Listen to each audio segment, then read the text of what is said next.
What is going on, everybody? Welcome back. Another episode of the Off Track Experience. Soon to be changed as well. We're changing the name. We're mixing it up. It's going to be called D&M's with Dean very shortly. We're going to shoot some photos. It might even be done by the time this comes out, but we're mixing it up. We're stepping away from the mountain biking side of things a little bit, and we're going to go down this new path. We'll probably still have the Off Track Experience for mountain biking content, and that'll be like a little side channel. Well, same channel, but little side thing. But for the podcast now, it's going to be changed, D&M's with Dean. I think it kind of matches where I'm at and what I'm doing a little bit better. So super excited to kind of change that up and kind of have a new look, new things happening. As I'm recording this, I'm actually in the new studio in Burleigh that I've just set up. Super excited about it. A lot of new change happening in my life, which is super exciting and a little bit scary at times when it's kind of not going right. But then when you kind of get over that hump and it starts to work out, it's pretty fulfilling. So very excited for what's to come. But on this episode of the podcast, I sit down with Pat Murtagh. Now, Pat Murtagh is someone that I met on the Gold Coast recently, and just one of those absolutely humble, nice people, like one of the nicest people you ever meet. And you can kind of see that his life goes in this direction where things just keep happening that are good, but they're happening because of how he comes across in the world and how he carries himself. So these opportunities just keep arising. Now, he played rugby union or rugby league. I'm not sure what the difference is, to be completely honest, but he played that growing up and was obviously a star athlete, and then moved across to AFL, where now he's been picked up to actually play NFL in America. Now, we recorded the podcast a day before he was going to shoot over to start doing tryouts and start playing in there. So he's went over last year, had a hip injury that forced him back, and we talk about the struggles of overcoming the injuries and how cutthroat the industry is, where it's, if you have a bad day, you pretty much cut straight away, and kind of what that's put inside of him now to then show up properly and come back and then kind of give it everything he's got. He knows it's his second chance at this and he doesn't want to let it go. So really cool to see how passionate he is about going over there now, and also his driving force behind that. He lost his father about 3 years ago, and then he had to become the kind of masculine role in the household to his sister and his mum. And you can see the drive he has now to then provide for them and kind of not just do it for him, but do it for his family. So I'm excited for him because I can see it, the drive in him, and I know he'll be able to pull this off. So it's going to be such a cool story to see from where he's come from and where he's going to go. So super cool podcast. Really enjoyed this one. Time flew by, and I love when that happens, and I hope you guys enjoy it as well. Before we get into it, quick word from the sponsors. You guys are not eating enough vegetables, not eating enough fruit, because I know I wasn't until I got onto Athletic Greens. They've got 75 whole food ingredients that just make you feel great and start your morning off right. I've been putting a scoop in my smoothie every morning with some bananas, with some protein powder, with some peanut butter, just really just mixing it up a little bit, but it just gets my morning started right. I feel like it's giving back to my body and just makes me feel good straight off the bat. But if you guys want some free stuff, 5 free travel packs and a year supply of vitamin D is what you can get. All you got to do, follow the link in the description, try it out, see what you think, let me know. But I think it's the best way to start your morning. I've been trying to cut back on caffeine and coffee, so this is a good substitute if you want to start your morning off with something good for your body. But enjoy the podcast with Pat, and I'll talk to you guys soon. Bye now.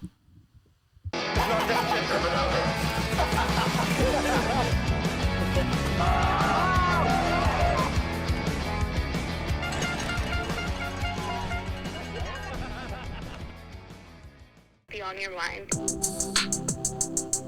Whoa. Come into your girl, it's unlikely.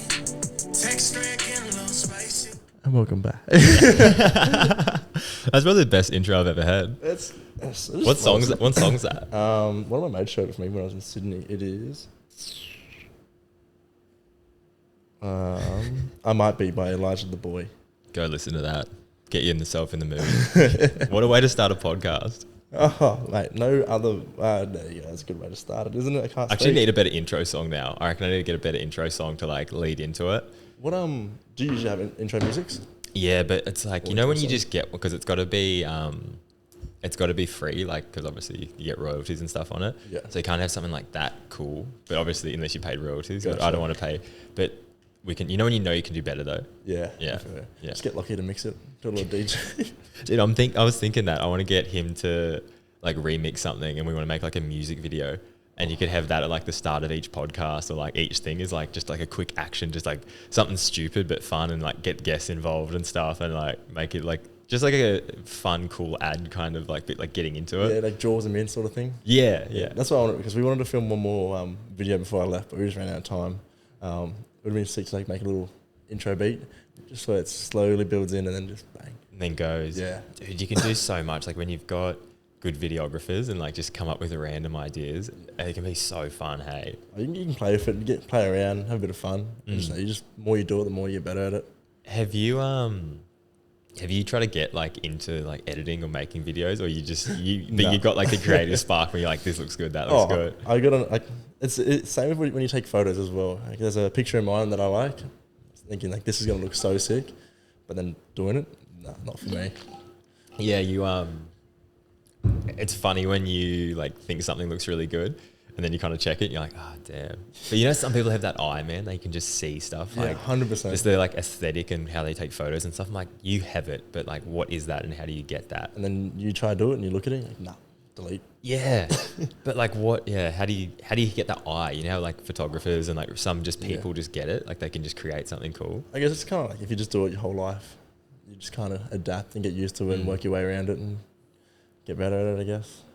Do you find it though, because like your kind of like art's like playing football, so that's like your skill and your art, and then like to other people that would be like, how did he just gets it? Like he sees it. Yeah. But I guess they just see it in like a different way. Yeah, 100%. Like when I play footy, you kind of see it when you're out there. Like, all right, well, there's the space. That's where I need to be. I'm not going to go there. And people will say, well, why'd you do that? How'd you do that? It's just, you just learn and you adapt along the way, if anything. And I guess it's kind of what you're saying when they had that eye for it. Yeah, you kind of just, you get it. Yeah. I remember my grandfather, I was building like motocross jumps, and I built this like really big gap. And as I'm building it, because I was borrowing his machinery to build it, he just like came and had a look, and he's talking to him, and he's like, how do you know how big to make it? And I was just like, I don't know. I think this will work. And after like doing something for years, it's like when a surfer knows when to go for a wave. Yeah. It's like, how do you know? I'm like, you just know. Do you feel like you've kind of always had that, like just kind of knowing in a way? Yeah, I guess I've just been brought up around so much sport in my life, and I've just kind of been involved in it all. And yeah, kind of as you said, you just kind of know. It's pretty much the easiest way. I don't really know how to describe it. You just know. When did you start playing? Like when did you, because it was like AFL first, and then. Yeah, well, I played rugby union my whole life from prep to year 12 at school, and then I made the transition to athletics and did decathlons for 2 years, and then after that, hadn't played a game of AFL in my life, and they'd asked if you wanted to go to the Suns Academy and try out for that. So it's like, I'm in an iron about it. I don't know. Up here, I grew up on the Gold Coast, so we didn't really hear much about this AFL sport or league up here. But went down in the end and gave it a go, and it worked out pretty well. We just thought, well, we got nothing to lose, and they invited me down to the academy to play, and I went down there, played 4 games at the academy, went back to the local, played seniors for a bit, and then that same year ended up getting picked up by the Suns. It was it all happened pretty quickly, and the same goes when I got released from the Suns. I think 2 weeks later I was on a plane to London for an NFL combine, and then came back home, had time with my family and my friends, and then I was on a plane flight to Florida with 13 others in the world for a 10-week camp to go do an NFL combine. Was it, you kind of just like pinch yourself in those moments, hey, like it doesn't feel real, does it? Yeah, it happened, it was a weird one because it happened so quickly, where I got released from the Suns and then I got picked up in the NFL, and it's just all happened so quickly. And I think it was only when I came back home to get surgery where it kind of hit me a bit, when I was like, wow, my name was on the wall with all these other Pro Bowl athletes and NFL athletes. And but yeah, I think that's one thing I wish I took it in a bit more when I was over there, but it's just tough when it all happens so quickly. It's like you're so in the moment, hey, like you're there, but you're also just like, what is going on? How did I get from A to B? 100%. Yeah. And for a guy from Australia as well on the Gold Coast, like you go from playing AFL, which is probably one of the biggest sports in Australia, to one of the biggest sports worldwide, and you just kind of realise, well, shit, I'm here. I'm in the big league now, and you get there and you walk around, and these guys have been growing up playing this sport their whole life, so when they play in college, it's just as big as what NFL almost is, and so they're used to all this big limelights and the lockers and all the fans and everything. But for a guy down here, you're walking around, you're like, wow, this is...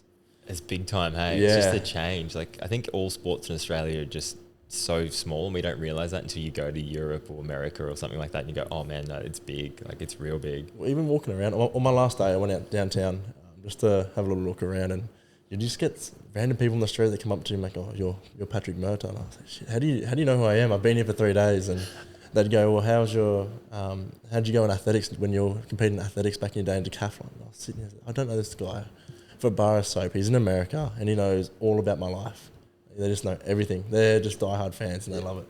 I do remember that when I was over there, they actually follow you so carefully, and they're really polite, and like actually, like Americans know how to like be a fan, I think. Yeah. 100%. Where sometimes you go to like, I don't know, Australia, sometimes, oh, it's pretty good in Australia. Sometimes in Europe, I think the language barrier makes it harder.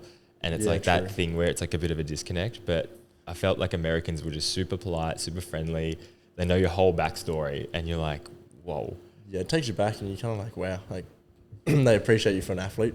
Yeah. Over there. And they do over here as well, but just over there, everything from the training facilities to the fan base to just even the cars, everything's just bigger over there. And you just fit in fine. You're like, yeah, this works. Yeah, I don't mind this life. This is nice. Get a big truck. Yeah, well, the owner of Detroit Lions, I'm pretty sure, well, I should know this, Sheila Ford. So she's, I think it's Henry Ford's granddaughter, or I think so. Might need my phone. So you put, do what you want, man. So I don't want to say something that's not true. No, search it up. This is why I need like a Jamie, like, you know, on Joe Rogan has a person that like searches stuff up. Oh, really? Yeah. So eventually I'll just get someone that, you can just like look stuff up as you record. Yeah, so Sheila Ford, she's... So you're getting a cheap truck, that's what you're saying. Well, I wanted or to just you're just going to get a truck. I wanted to get a big Ford Raptor over there. Yeah. Big wheels and everything. Or a nice old like Ford Mustang sort of thing. Or, So that would have been pretty nice. But the Ford, big Ford Raptor would have been nice rolling around it. Because the roads in Detroit aren't the nicest. There's so many potholes around there, so I don't want to be... You actually want a truck. Yeah, well, you look at the car parks and you look at cars and like all the athletes in LA and all the other places, they would probably have like nice Lamborghinis and all that. But you walk into the Detroit Lions facility, it's just big. Everything's all Ford. Right? Yeah. From the coaches to the players, they're all big Ford Raptors, Ford Mustangs, everything. But it's pretty cool. I was going to say, dude, I'm so excited for like the life that you're about to enter into. Like we were saying, like you obviously had last year to like see it, and now you like know what it's like, and now it's like, oh, I'm going back, and it's like, and because what happened? You went over, you trained, and then you did your hip. So what was the process? Talk about like the first time you've gone over. And like what it was like and feelings, because you said like it happened so quick. So it's like when you first got there, like what was it like? When I got over there, I got jet lagged so badly. So I landed at 5 a.m. in Detroit, and I got picked up, taken to my room, and as soon as I got there, they said, all right, well, breakfast, lunch, and dinner down the buffet. It's all in the house. You go eat what you want to eat. There's a shopping centre around the corner. Let us know if you want to go there. We'll get a chauffeur for you. He'll drive you, and he'll take you. Yeah, his name's Alfred. Yeah, literally. But I just walked across. It was just nice to get a bit of fresh air. But I reckon I was the worst I've ever been jet lag wise. Getting over there, and by the time it was the first day, so I flew over 3 days early just to kind of adjust for that stuff. And then when I got over there, the first day, you just walk in, and they go, all right, we'll sit down. Here's all the players are sitting there doing like some medical reports. You're going in there. There's some big names walking past you, introducing themselves, and you kind of like, this is pretty cool. Because you'd know most of the top players on the team. Yeah, like you know all of them. You kind of see their face, and it's funny over there because they wouldn't know my name or anything about me. They'll just refer to me as the Aussie guy. Yeah. So I remember I was walking through and I was looking at all the tight end names in the wall, and there was 2 guys that were sitting down, and they heard me talking, and they're like, oh, that's that Aussie guy. Didn't know my name, but they just said, oh, he's that Aussie guy over here. So they knew that I was an Aussie guy, but I mean, unless you're on that main list, because it's pre-season, so a lot of players get invited and they just come and go until the season's set, and then that's when the teams are set for moving on. But yeah, just walking around, it was pretty surreal, to be honest. I've seen you hanging out with OBJ. How did that come about? Yeah, so we're over in the IMG Academy in Florida, and that's where we were based for our 10-week camp, and that's why I'm going back again.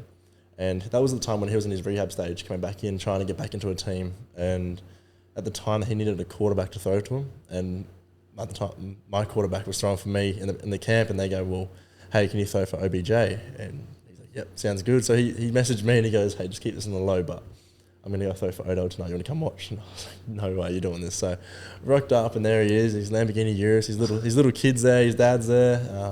It was the craziest thing I've ever seen. And then got invited, I think 2 days later, and he goes, you want to train with me?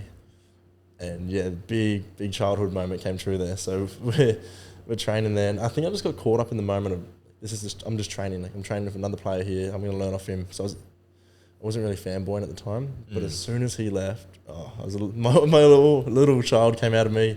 I was jumping around. I was like, did you see that? I was training with Odell. This is sick. Bro, that's so cool, man, to actually be in that moment. And then also, like you said, you just got in it. You were just like, I'm training. This is good. Like, just appreciate the moment kind of thing and don't be 100%. Like caught up on it. Yeah, well, and how often are you going to train before you're one of the best in the league? He's well renowned for the NFL, and even down here in Australia, you walk around like you know who Odell Beckham is, and people would be like, yeah, I know him. So I just thought I'd make the most of it, just take in as much as I can, just be a sponge, absorb as much information. He was so lovely too, so he took time out of his workout to walk me through some things, show me some drills I can work on my own time. And yeah, even his videographer, he was sick. He was a vibe as well. But he'd come out of his Lamborghini Urus, and as soon as he sees that, the guy would play music through his speakers, and he'd get the videos up, his cameras up, and start recording. And as soon as we started, it was like, it's going to be sick.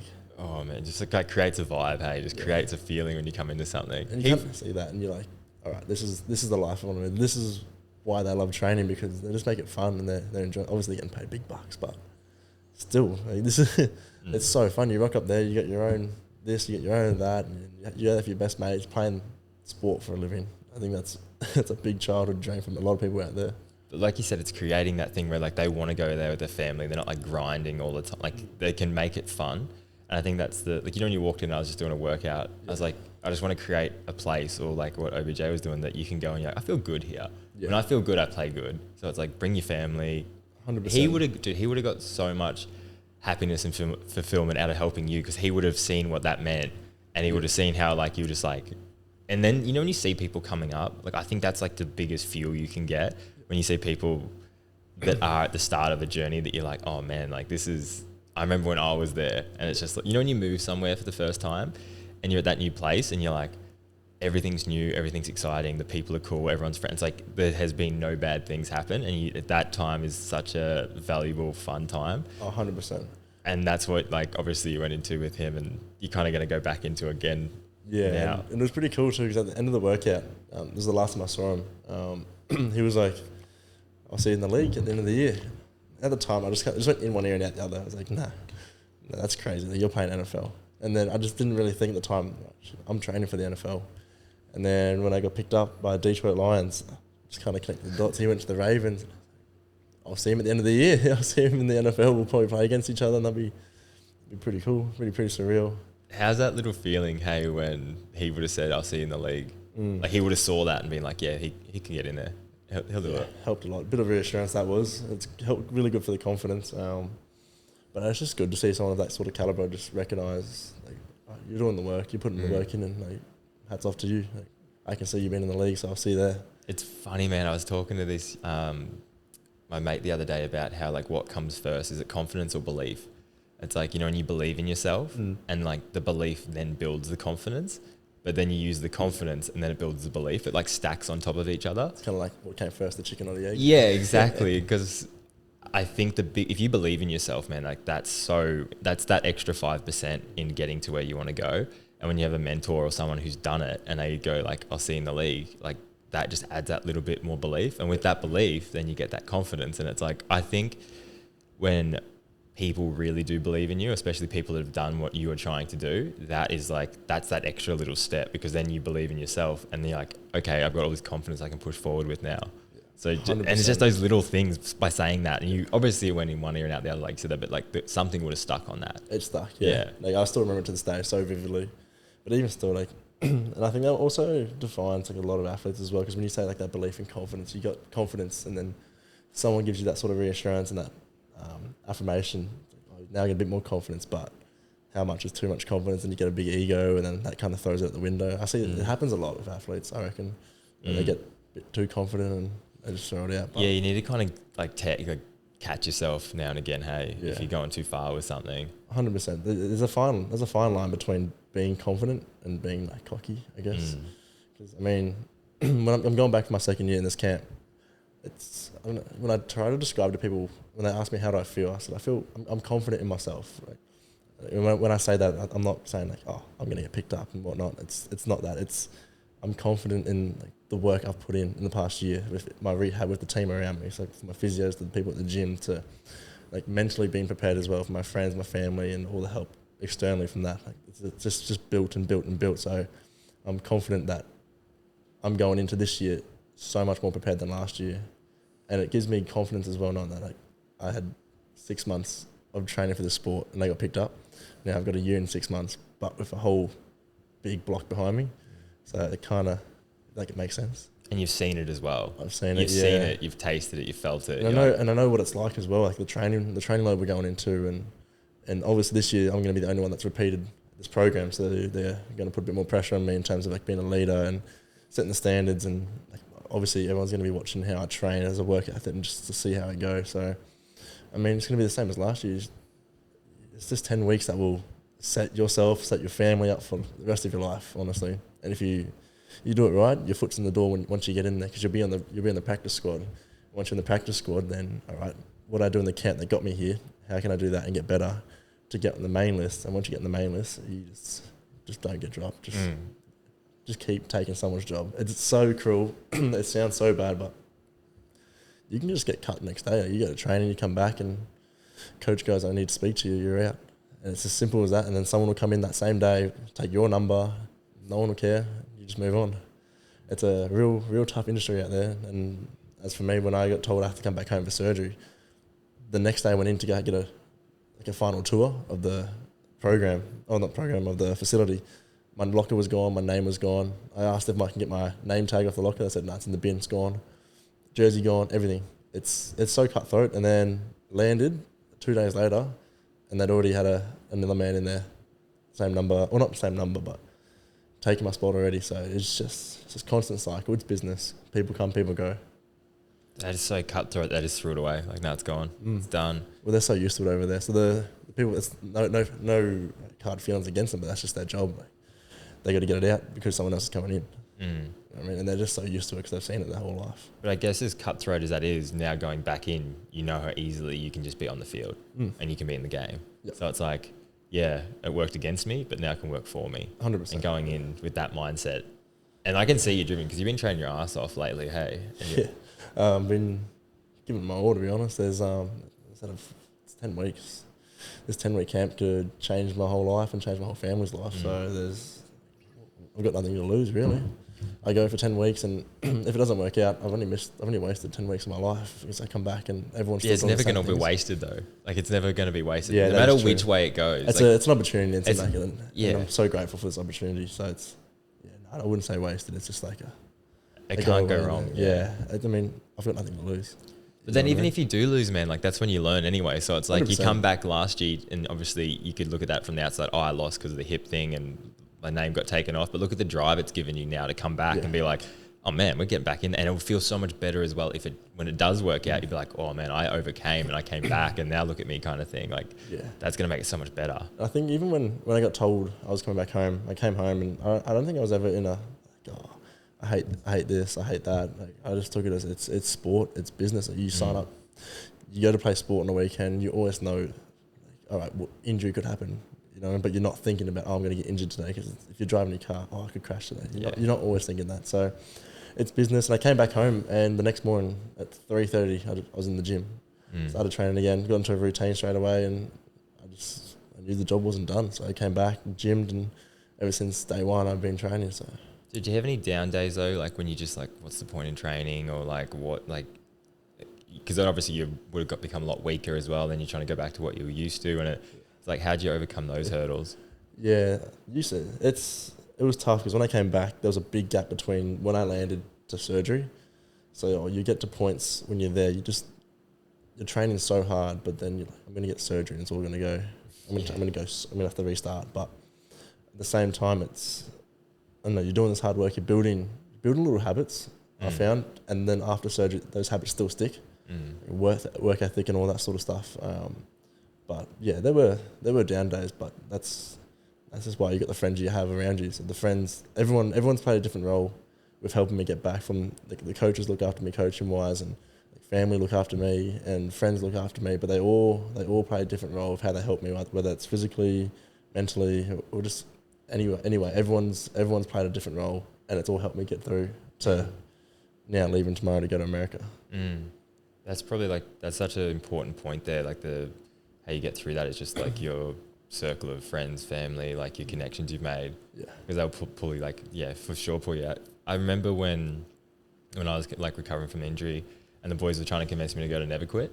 Yeah. And I was like, I'm not going, man. Like I can't even, like I could do 2 push-ups. I could like barely and then you know what you're used to. Yeah. So I didn't want to go and just be that weak and start again. But then it's like, when are you going to start? You got to suck at some point again. Yeah, 100%. And you got to build past that. But it's like, it's in that mindset when you're obviously recovering, you just have those days where you're like, what's the point? But that's when you need, like you say, those pillars in your life that come in and go, nah, like, even when I went and I just shot photos, man, when I still couldn't work out, just being in an environment with people and seeing people and you're good. Because do you feel like you get over the sympathy? Like when people are trying to be like, oh, I hope it gets, like they almost feel sad to see you. Yeah. And I hate that, man. I hate when people see me and they look bummed. So then you're like, well, I don't want to make you sad, so I'll just avoid it. Yeah. But you need to like get over that first initial, like, is everything all good, and worried about you. And you're like, oh, good, sweet, we're good. Let's get off that 100%. Kind of thing. Well, I came out of surgery and I reckon 3 days later I was in the gym. I was on crutches walking around. People ask, how you feeling? I'm good. I'm in the gym again. I'm training again. Yeah. There's no time to be sad. I got a goal in mind. I got a job in mind. I have to get to. So, but yeah, it's like the whole thing. Like you can't be a victim for too long because you might get good at it. Yeah. Oh, yeah. That's a big one. And there's a big thing I learned as well. It's you never judge someone for where they are, because you never know like where they've come from or their story. Mm. They could be sleeping on the street yesterday and now they got clothes in the back. You know what I mean? So that's what I say to my friends as well. I say, like, just don't compare yourself to someone else. So when I go to the gym, there's always going to be someone bigger than me. There's always going to be someone that's probably faster than me, but I'm not trained to be a bodybuilder. So I don't need to worry about being as big as him. Mm. I'm not trying to do handstand push-ups and walk. I'm not trying to be a calisthenic. I'm training for my job, and that's in my lane. And as soon as I figured out, as soon as you step out of that and you start looking and comparing to someone else, it's kind of that starts to take a toll a lot. And yeah, especially in this rehab process, I've learnt just to stay in my lane, because it's, as long as you're better than yesterday, I find that you're winning. And it's, as you said, when you're injured as well, it's so hard to start, because it's just us being athletes. You go to gym, I can't lift. I'm lifting half the weight now. I'm so unfit now, but you just got to realize, like, well, I'm moving at my pace. I'm moving at my rate to get to my goal at the end of the day. Like, no one else is living my goal, living my life. It's kind of what I've just kind of learnt. Mm. But that can be such a hard thing to do sometimes and even when you compare to yourself, like you said, that like I'm lifting half of what I used to. So you're still comparing to you, but you're comparing to a version of you that doesn't exist anymore. 100%. And I mean, you're just striving to be better every day, and we're athletes. We're always gonna try to be better. We're always gonna be competitive. Mm. There'll always be that little spark in us that I can be better than this. Like, I can lift heavier. Yeah, the ego, man. The ego comes out. I went to the gym the other day and I was like, I want to lift heavy again. Like, I want to be myself again. And it was way too much. But I'm just like, I want to get back to that. But I'm like, trust the process. Patience. Show up every day. Keep doing what you're doing. Because I want to get to a point where I'm like, I want to be fitter and healthier than I was before the accident. Yep. And be like, I didn't just get to here. I got even further above where I was. And just be like, fuck being a victim. That's in the past. I'm so much better than that. That helped me see how much better I should be, and like pushes you in that direction. And but patience, it's so tough. No one likes to wait. No one likes to. You just want to get there, but it'll be so rewarding. And as you said, for you to get there and then be better than what you were, you will look back and be like, this is so worth it. This was amazing. So, imagine if you were playing a game and it was just easy every level, you just walk through and just like got the gold at the end, and you walk through and got the gold at the end, you're like, this game sucks. Yeah. It's like you want those challenges, you want those setbacks, you want all that stuff that actually really pushes you and tests you and goes, okay, this doesn't feel good, but I've got to figure it out. I've got to come out the other side of this.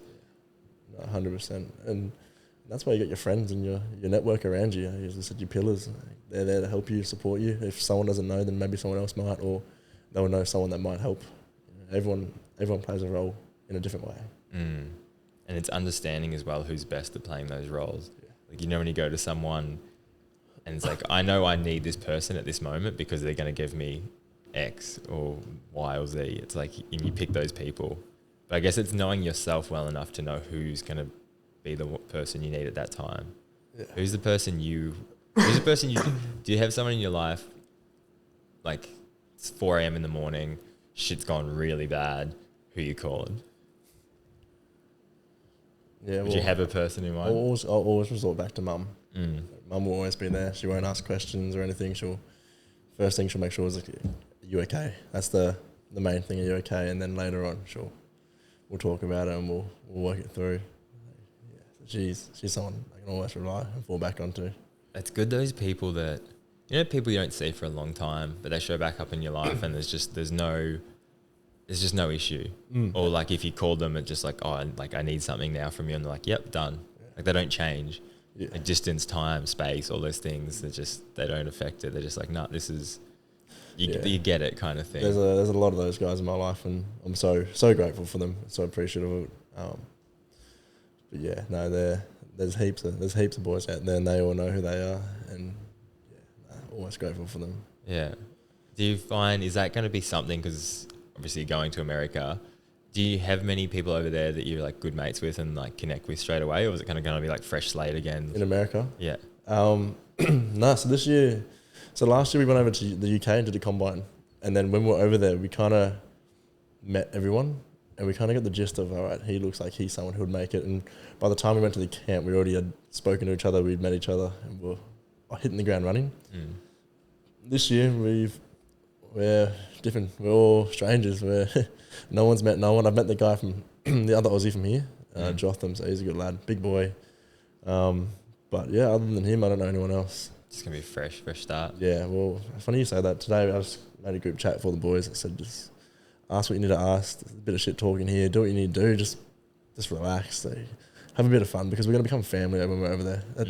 Our life's going to be footy and us, and that's all it is for the next 10 weeks. So you might as well get to know each other now before we get over there.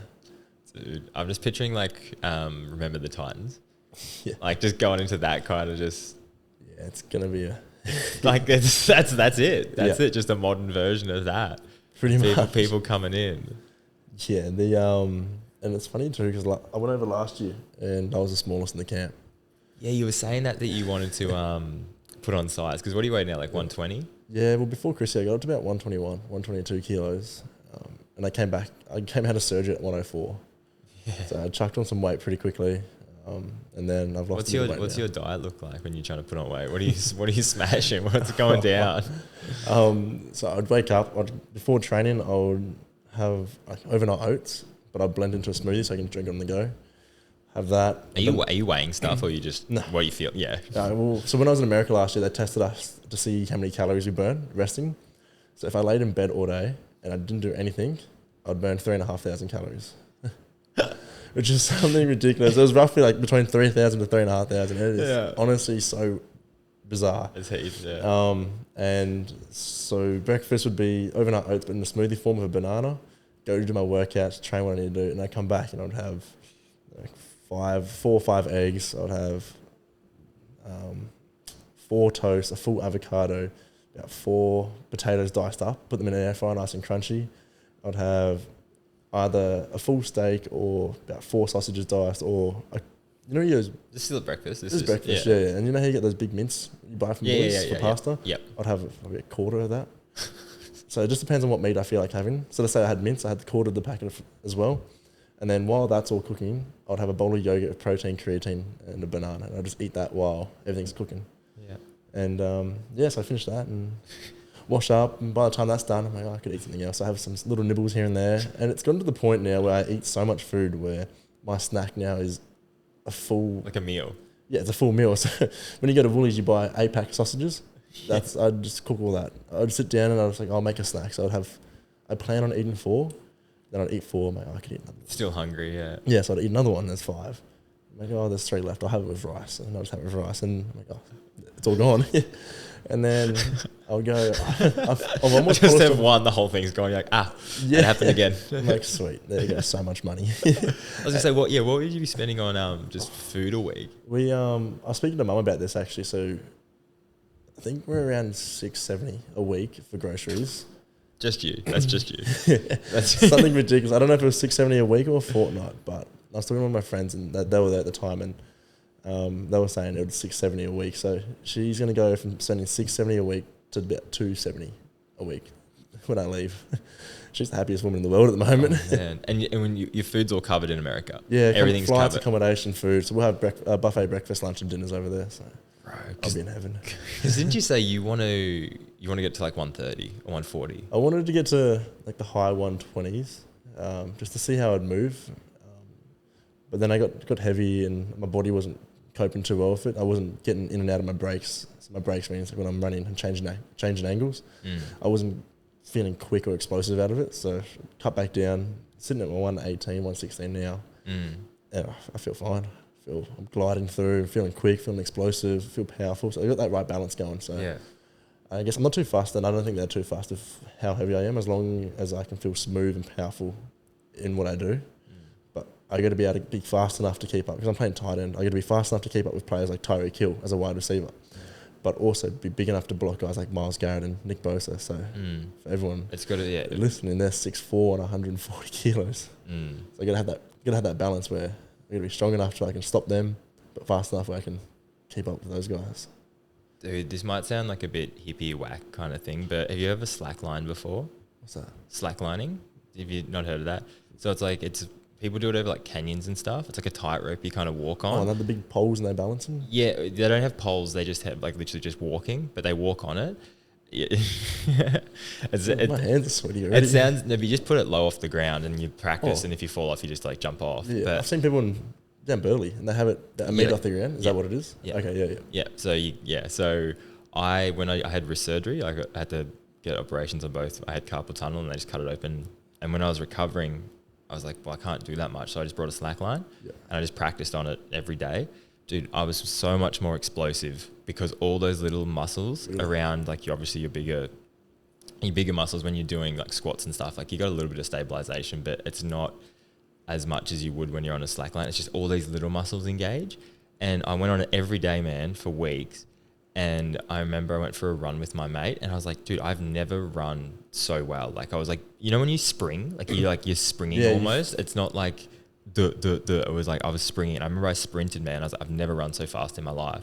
And it was just from all this slacklining. And I think it gets a bad rap because people are like, oh, all hippies do it and this. But I would say, man, if you could get one over there and just learn how to do it, I couldn't imagine that it would be bad for like that explosive, quick, like what you'd be doing. I've seen people do it, and I've always looked at them like, no, I'm too heavy for this. No, dude, you'd be fine, man. Or like, oh, this is a balance beam. I've wanted to try. I do. I honestly reckon if you tried it, because people can't do it at first. People hop on it and they literally just fall off because all their muscles haven't actually engaged like that. And there's like obviously a bit of balance. But once you get it down, like I think, I need to start doing it again because I remember because I started running again and I just feel like heavy. Like, you know, when you feel real heavy when you run and you're like, this sucks. Like, even when you feel good, but as soon as you start running, like, what's going on? I feel so heavy. Slowly. Yeah. That's the worst feeling. It sucks, man. Worst feeling. Sucks. Oh. You run like 2K and you're like, I'm so done with this. And normally run 10 and feel good. And then you get those days where you just one step, you're like, oh, this feels awesome. I don't know what I've done, but I feel amazing. I can keep running for a while now. Yeah. How good's that though when you get like, I guess that's the running high when you're like, this is not hard. I'm going so quick and it just feels great. Especially when you do sprint training. So when I do sprint training as well, you get those days where you take off. This is gonna be a hell session. Legs aren't working. They're not feeling good. Then you get other days where your legs just feel like feathers. Oh, we're on. And you don't even know, like sometimes you haven't done anything different. It's just like, I'm just good. It's just working. It's just weird how it works. I was going to say, what does your training week look like from like Monday over in the Sunday? camp? Oh, well, actually, Yeah, I'll show let you. us know what it's like here, and then let us know what's over at the camp. So here's pretty cruisy. One of the guys who used to run the program over there in the IPP program, he's now over here living in Australia. So he's been looking after Joth and the other Aussie going over and myself. And so we'll do in the afternoons 5 to about 8:30. We go in, bit of field work, go into the classroom, study, walkthroughs, and then we'll gym. And then before that in the morning, I'd probably do like a run, my own run session, a gym session as well, and then recovery, and I'd sleep. And then I'd wake up and I'd go to do that session again. So it's pretty cruisy. But that was Monday, Wednesday, Fridays, and then on my odd days, I just listened to how my body was feeling. If it felt good, I'd do another gym session, another run. But at this stage, we're still working out in talks with my surgeon and my physio, mainly my physio. We've been working so close with him. He's put a program in for me and with running, and he goes, just do these when your body feels good, because we're still trying to get my body 100% every day. And that's the main thing that we're trying to work on when we go over there, because obviously it's going to be Monday to Saturday, 100% every day. Right now we're still trying to see how many days we can go 100% and pull up well without causing injury. You're building. 100%. And the schedule over there as well is so hectic and full on. It's not training is, don't get me wrong, is so tough. It's full on, but you're going from meetings to meetings to meetings. So you got to be mentally aware and mentally awake as well, because you're taking so many notes. So we start off with 7 a.m. breakfast, then 7:45 team meeting, 8:15 is treatment, so you're taping and everything. 9 o'clock is another meeting, and then practice for an hour and a half, 10 to 11:30. Lunch is 11:30 to 12:30, and during that time, we'd watch vision from training. So you watch it with your coach probably, so that's another meeting, I'd say. And then it's a treatment after that for an hour, and then from 1:30 to 4 is strength training. So your conditioning and your speed training. What's that, 1 till 4? 1:30 to 4:30. So what's that? 2:33. That's 2.5 hours. Jesus. And then after that, at 4 to 4:30 is film review. So that'll be of your training as well. And then 4:30 to 5:30 yoga. 5:30 to 6:45 is dinner. 7 to 7:15 is like a brief meeting of how the day went and what is expected for tomorrow. And then 7:15 to 8 o'clock is another team meeting in your positions. And then 8 o'clock you're done. That would be a big day, and that's every day. That's every day. So 7 to 8. Is that 13 hours? Just grinding. It's just absolutely grinding. Monday. Was it 3.5 hours or 2.5 hours for the training? Was it 1 till 4:30? For the gym and strength program is 2.5. Oh, okay. 2.5, and that's after an hour and a half of field. Oh, okay. So Monday, Tuesday, Wednesday will be more of like a recovery. It's just cooling down from a session on the field with some just heavy weights. And you're going to get massive, dude. Like, you're really big. So that's just doing that every day. So the tough thing about it is the campus is so big, so we're riding from one side to the other, and it's about a 15-minute ride too. So at the first half of the camp, we're flying on the bikes. We're riding around full speed, and you get to week 7, week 8, and after training, you're riding, your head's down, you're struggling to get up this little bridge that's 30 degrees, the sun's belting on you, and Yeah, it's going to be, yeah, man. that's another work in itself, is riding a bike. Tell me about it. That's what you did for a living, isn't it? Preaching to the choir, brother. Oh. Preaching to the choir. Mate, it's but it's all good. It's all worth it at the end of the day as well. Yeah. Well, think about how fulfilled you're going to be, like, coming out the other side of that, be like, oh, man, I put everything into this. Like, how good is it when you actually do get to that point? You know, when you go hard, like, you go really hard at something, and at the end of it, you hop into bed, and you're like, I did that. Yeah. Like, I went in on that, like, properly in. Like, that was everything. That was my all. That was everything I had. And you come out the other side, and no matter where you ended up on, like, a list or, like, a game or whatever, you're like, I gave 110% and left it all out there, and, man, that feels good. That was something I really believed in when I was over there. No matter what happens, I want to leave the camp knowing I gave it my all. There's nothing more I could have given.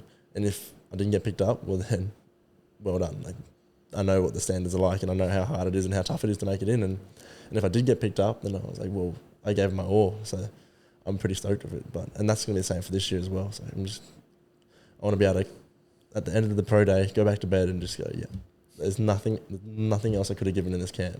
I left everything out there. And it is the best feeling too, because you do your pro day, and 300 odd people out there watching you, and you line up for your 40-yard dash, and all eyes are just on just you. That one, for that less than 5 seconds worth of time, everyone's watching you when you do from the time you do your hand measurements to when you do your arm span, when you do your weigh in, your height, bench press, vert, everything. All those little moments, the whole 10 weeks, your whole life, everything you did is just built up for that. And then when it's all done, it happens so quickly. It's done. Everyone's out, and you're still sitting there like, wow, we just did a pro day. That was awesome. Just put everything in, hey. Yeah, that's very fulfilling. Like, winning is obviously a good feeling, but giving it your all and losing is still probably better than if you won and you didn't try. Like, you know, when you something wins and you're like, that wasn't me. Like, in a team, like, we got there, but like I didn't do it. So you gave it your all. Like, there's no credit to you guys, because you guys were just so much better. Yeah. Like, I gave everything I had, but there's nothing else I could have really done, to be honest. But yeah, credit's given me credit's due, I guess. That's what. Then you go back to the drawing board. Yeah. You're like, my best isn't good enough, and instead of going, oh, my best isn't good enough, go, okay, my best isn't good enough. What do they do that I don't have or I haven't done, and how can I use that to my game? How can I just close that gap? Yeah, just study them. What are you doing? How are you going that fast? Instead of looking at them like, oh, why do you get to do that? Or why do you get to go that fast? You're like, man, what are you eating? When are you sleeping? How are you training? How are you recovering? It's just like, learn from those people and better yourself. And it's the big thing too, because you see what they do on the field. Like, you can study them so much on the field. So like, I'd watch Travis Kelce play, and I'm like, why is he the best? Like, this is why he's the best. He's just so aware of the space around him and the players, and he just knows where to go. But it's also, I won't be able to see it, but you got to watch them off the field as well, because you train for a certain part of the day. But what else are you doing off the field? Like, how late is he going to bed? How much sleep is he getting? What's he eating? What's he doing in his spare time? Is he out there doing this, doing that, or is he here doing this and that? So I think that's a massive thing as well. You're doing what you're doing when no one's watching. Do you reckon that's going to be a hard thing to not fall into when you go over, like all the shiny lights, all the girls, all the you're going to be the guy, but I guess because you're going to be in a situation when there's going to be a lot of people that are the guy kind of thing. Like, it's it's like you're leveling up, and like you're in like, okay, I'm not the only one kind of thing in a way. Yeah. But still, you're going to be like, you're going to be having the shine. Like, you're on the come up, fit, healthy, going into a cool sport. Like, it's going to be, and I guess you just got to be careful there, man, as well. It's like, who actually does come around you and what do they want out of you? And that's the thing, you've 100%. Got to be able to like check yourself and be like, what does this person actually want in my life? Are they going to better it? Are they going to make it worse? Is it going to better myself? But how do you think you're going to deal with that? I guess it's inevitable. Like, you're going to go over there and you know all the stuff, as you said, is going to happen. Like you're playing in the NFL. There's going to be, everyone's going to be watching you. There's going to be girls throwing themselves at you. The party life's going to be out there. People will hit you up for all this sort of stuff. But you just got to, I guess, for me personally, I'm there to play footy. That's my job. When I go over there, if I get signed, I'm not a starter. I'm not a big name. So why should I live the life like I'm a big name? You know what I mean? Like, these guys have got 4 or 5 years contracts. Like, mine will probably be a year on base pay. I want to be one of those guys. I want a 4-year contract on some big pay. And at the end of the day, like, there's people at home relying on me. So you get caught up in that life and you just throw it away. All that hard work that not only you put in, but like those around you, your friends, your family, your network system, the people at the gym, the people at physio, everyone's rooting for you back home. And I guess it's a big kick in the stomach if they see you going out there and you're partying every weekend and you're just throwing all this hard work out the window. And so that's just been my mindset. I'm there to play footy. And even if it's 10-week camp, I'm going over there. It's 10 weeks. It will set you up for life. Knuckle down. And same thing. Well, that's 10 weeks. It got me to the NFL. All right. I got 1 year now. 1 year to build on this contract, build on my game. How can I take that next person's job? So there'll be 4 people probably in front of you, 3 or 4 people in front of you. All right, sweet. Maybe the first year I take 1 person. The second year I take 2 more people. And now there's only 1 person in front of me. All right, well, how can I get his spot? And then once you get to that top spot in your position, now you got 4 other guys trying to take your spot of what I just did. So it's never ending, is it? It's never ending. So they're just waiting for you to make that one mistake where you go out, you do something and you just get in trouble or something happens because you weren't doing the right thing.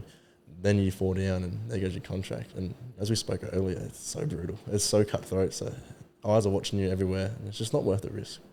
It's just the whole thing where it's like lock in. Like, there's so much temporary fun that's out there. But if you lock in now, 'Cause I always ask people, I'm like, do you want your dessert first or second? And so many people want their dessert first, and they get to 35 or 40 and they're like, oh man, like I had so much fun, but now, and I'm not saying you can't have fun still, but just know when it's like, okay, this is business time, this is when I need to lock in, this is when I need to get on my grind, and this is going to set me up, but I can still have fun, I still enjoy life, but it's just like you only get 24 hours in a day, you need to know where to put your energy, and you're knowing like, okay, I have 10 weeks and this could change my entire life forever. Lock in, get it done. And it's, your season's not all year as well. So there will be times for you to like, all right, you can go travel. You go travel and enjoy that life. Like, I'm 23, so I'll be 24 next month. But still, there's guys in the league that are 34, and then when they retire, they've got their whole life to live still. They'll have a good amount of coin in the bank to go, have that dessert, do what they want to do. Like, they'll have families and everything. You can go travel the world. You can go do everything you want to do because you know you just worked hard to set yourself up for life. I think that's going to be a big reward as well, having that at the end of your career, knowing I worked hard for this. I can just relax now. David, I heard David Goggins talking about this in his on a podcast, but he talks about when he was being a SEAL, and you get put in the water, like get like surf torture and stuff, and they just put you in the water when it's freezing and just get waves hitting you, and then so many people quit and they leave. And was this the one where they was like in the middle of the night? They do it. It's called Hell Week. It's when they do the week of training and they just get put through the ringer. But on the surf torture or surf hell or something like that, they put them in the water, and people always quit and just get out. And he was just saying that like you're gonna hop in the shower and get warm again. Like you can get through this. Like work hard now, enjoy it later.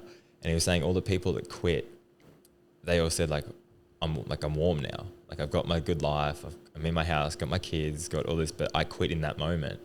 And I've got to live with that forever because I had to just deal with that for that week, 1 week. And they've obviously people push through it and people don't. But it's like whenever it gets hard, no, like you're going to get warm again. Like things are going to get better.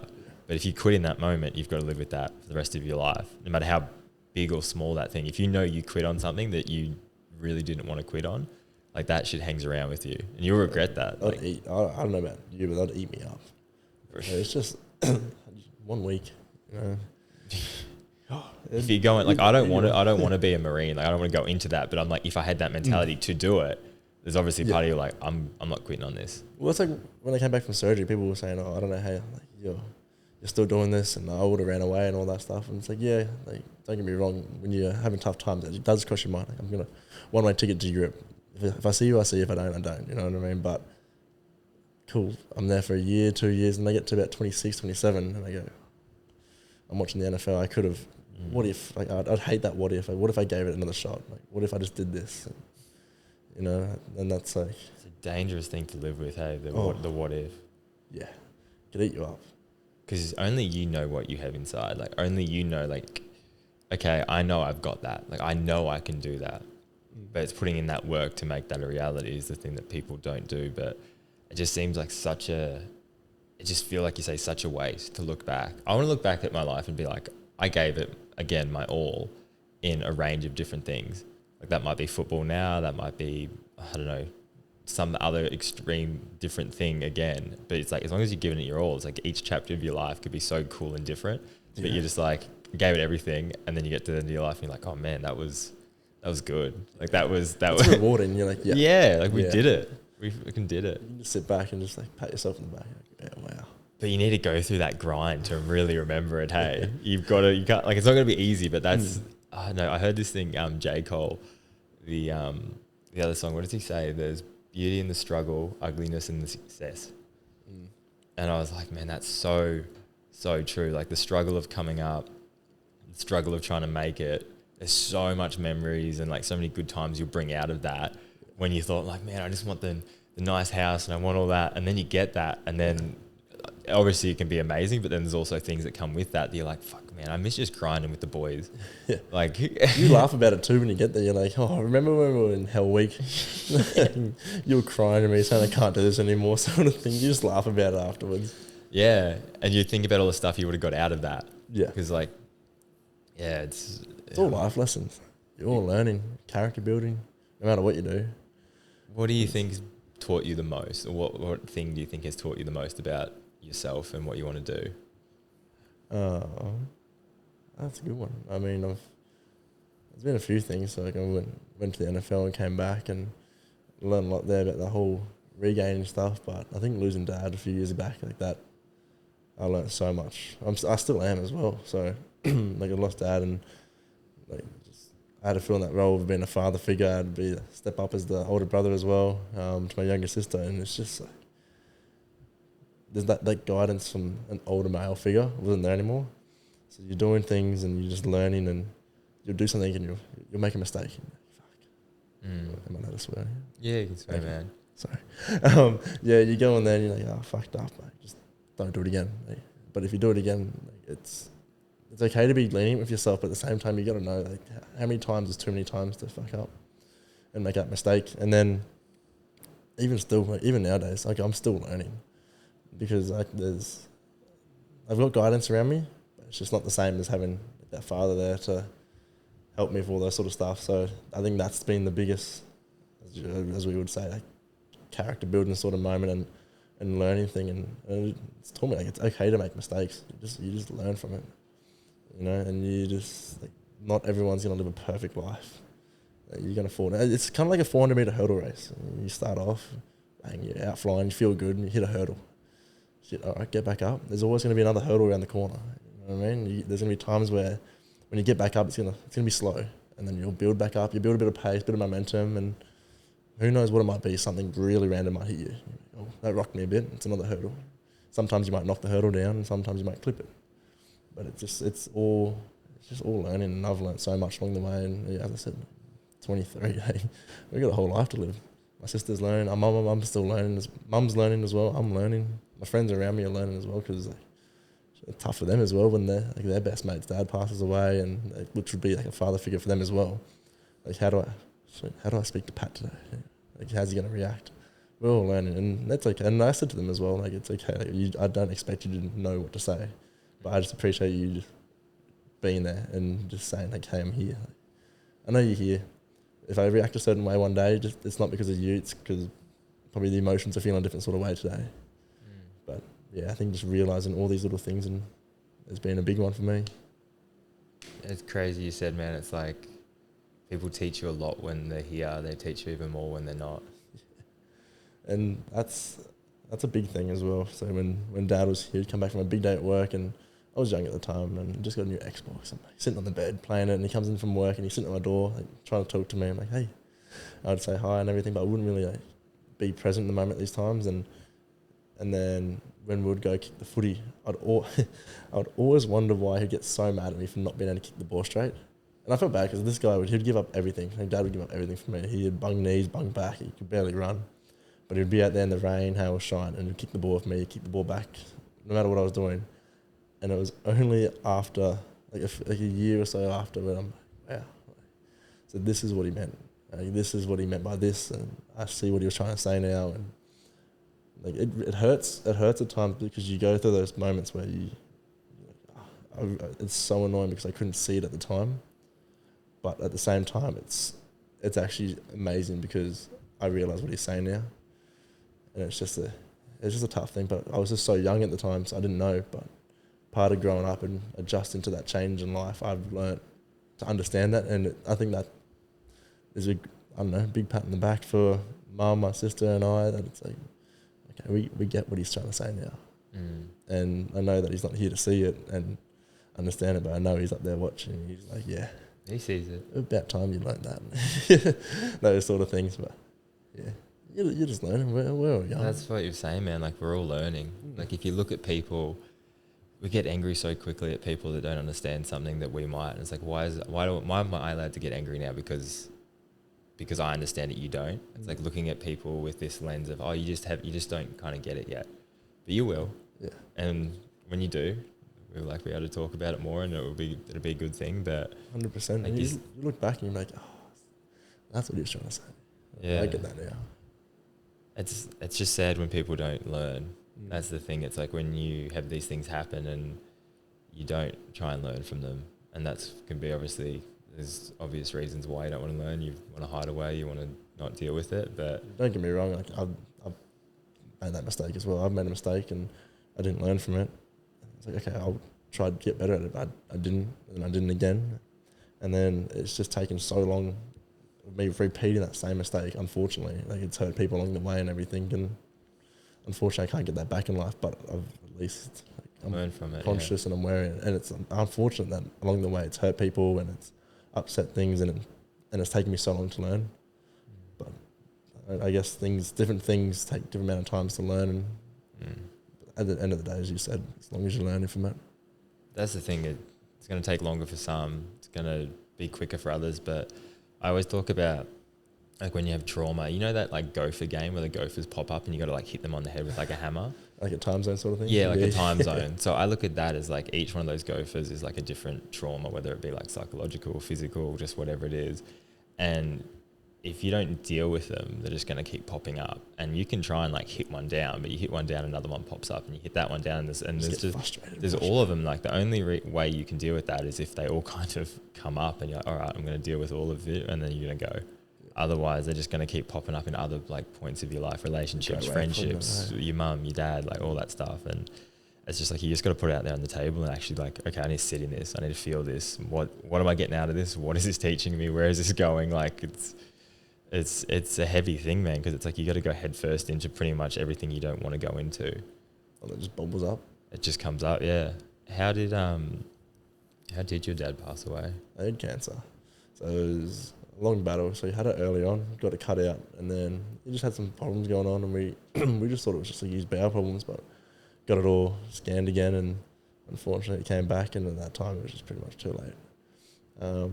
But it's life. I mean, it's you can't sit there and be like, oh, I hate this. Like, why us? Like, there's guys that, like, why did he have to pass? He was such a lovely person and everything, and then why is this person still going out there? Why is, like, this person still out here? But you can't think like that. It's just the way of life. Like, we just unfortunately got dealt the short straw. We just gotta appreciate what we have and appreciate what we had as well, and just keep living life. It makes you realize, like you say, like, how things can change so quickly. So quickly. It's just, and then you appreciate them more obviously after, but it's like, it sucks when it takes something so big, but it's sometimes that's what it takes. Yeah. Like, you don't forget about, like, but then the benefit on the other flip side of it, you can see that appreciation for, we might not get this again. Yeah. Because that's the thing. It's like you say with this whole what if and one day. Like, I always say, one day is code for never. So I think if you think like that, you're never going to do anything. Hey, like, if you get stuck in that thing, there's like, oh, I'll do it one day.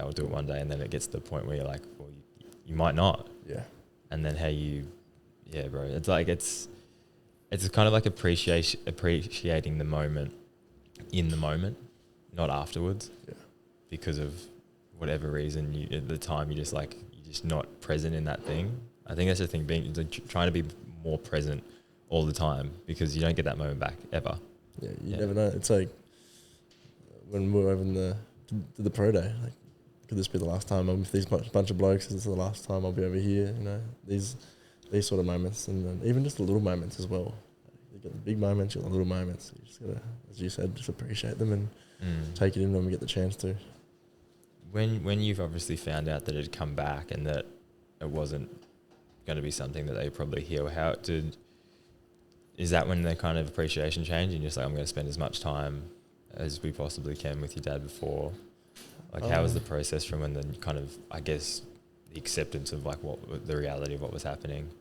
Yeah, I guess you can kind of see it. So he goes, when he starts his treatment and the chemo, just from how quickly he just withers. That's the scary thing. You just seen that.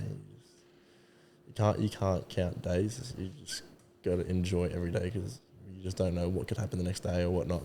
And like, him and I were so close. Like, we had a great connection, my dad and I. So I guess, like, we would always hang out. We'd always do things together. And when I'd see him in that sort of state, I guess, and nothing really changed for us, because we were still the same. Like, I'd go over to him, or I'd get some KFC, we'd go sit there and we'd play cards, but it's just in a different location this time. And that's what I kept trying to tell myself. Like, he's okay. Like, gonna go see my dad again. Saturday, we'll go over there. We'll get a pizza. We'll go bring some beer. Ooh, he wouldn't drink, but I would. And then we'd watch the horses race. And we'll sit there all day, just watching the horses, have a little bet. But instead of being at home or the tavern, it would just be in the hospital room. And then once I realised, right, he can't get out of bed by himself now. He can't walk now. It's just when it all started to sink in a bit and hit a bit hard, but as I said, it's the way of life. We can't really, you can't get mad at it. As shit as it is, like, it's such a shit thing to lose your father at 21, and my sister's 16 or 17 at the time. So, like, there's people. If you write, like, I've always thought of this. So if you write your problems down, and you throw it in a pile of 100 different strangers, I can guarantee you'll probably pick yours up because you've read something else and you're like, wow. Yeah. And that's just been my perspective on everything. If I write my problem down and I throw it out there, there's always someone that's gone through something worse than what I have. There's always something else going on, but it doesn't mean what you're going through is invalid. Still understand what you're going through, but yeah, that's such an important thing to say, because I was down at Burleigh the other day and I saw this like cute looking girl. She was running across the road, and then she just stopped, and this guy came out with like a G-Wagon, and she like jumped in and looked really excited. And I looked, and I just felt this moment, I was like, oh, that'd be nice, like that life. Like just seeing that, and I like that comparison of my life and that person's life. And part of me was like, oh, it'd be cool to swap in a way, like just thinking that. And then you realize that if you swap someone's life, you don't just get that G-Wagon, that girl, that lifestyle. You get all their problems, all their issues, all their struggles, everything. You don't get to pick and choose, I want this little part of this person's life, because do you imagine how many people would look at you and just go, I want that life. I want that. They see the football, they see you, 6'7", they see the height, they see like you're fit, you're healthy, you're young, I want to swap. And then you'd probably look at them and they're at dinner with like their dad and just like, I want to swap. Yeah. But just little things. Just those little things that I think you probably take for granted and everything. And it's like, oh, like he's out there living he's going to the NFL, he's going to this program, blah, blah, like this, he's living the best life. But yeah, cool. Like I'm so grateful and like, honoured to be doing it. But at the same time, like everyone's going through their own little problems and their own little things. And I'd love to sit down and have dinner with my dad another time. I'd love to kick a ball with him and one more time, you know what I mean? So there's as you said, you're not just getting like all this, that limelight, that G-Wagon and that girl, you know what I mean? You're getting, as you said, all the problems. And yeah, I don't know his life. Something terrible could have happened to him yesterday, or what, like you don't know, man. He might be a horrible life. Like it could be, I don't know, it could be mum's money and he could do nothing. He could live the most boring life. He's a terrible person. You know what I mean? Yeah. Who knows? Who knows what it could be? Or he could be the best bloke, you know. We'll never know. But it's just the coming back to that comparison and wanting to swap with other people, and like you just view yourself as being like, how good can I be? Not how good is that person over there, because you're never going to be as good at being them as they are at them. So just be good at yourself, and it's just you're just comparing yourself to yourself. That's really like the biggest thing. That's like what I was saying earlier about just staying in your lane. Like, 'cause you said, as soon as you step out to compare yourself, you just lose track of what you're actually trying to do. And if you stay in there, you're going to develop and be the best version of yourself. It doesn't matter if that's patience, whether it's 1 year, 2 years, 5, 10, you'll get there. Do you reckon you've almost fallen into this, like what you're doing and everything, because of like the person that obviously losing your dad created? Because you would have to be the man of the house, the person that shows up. You've obviously with your mum and your sister, like, okay, that levels you up so quickly, because it's like, okay, this is like sink or swim. Like, am I going to again be the victim? I just lost my dad, that's terrible. Or am I going to be, okay, I need to show up as that person for my family now. Yeah. And be within doing that, it's created this person that has opened up all these opportunities. So it comes to that what if again. Like, we'll never know, I guess. Like, what if you were still here? Would I be going to the NFL and have this opportunity, or will I be in the same pathway as what it is? Like, we'll never know.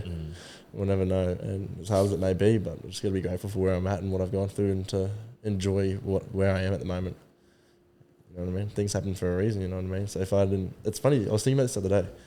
If I didn't do my hip and come back to Australia, like, I never would have met any of you guys.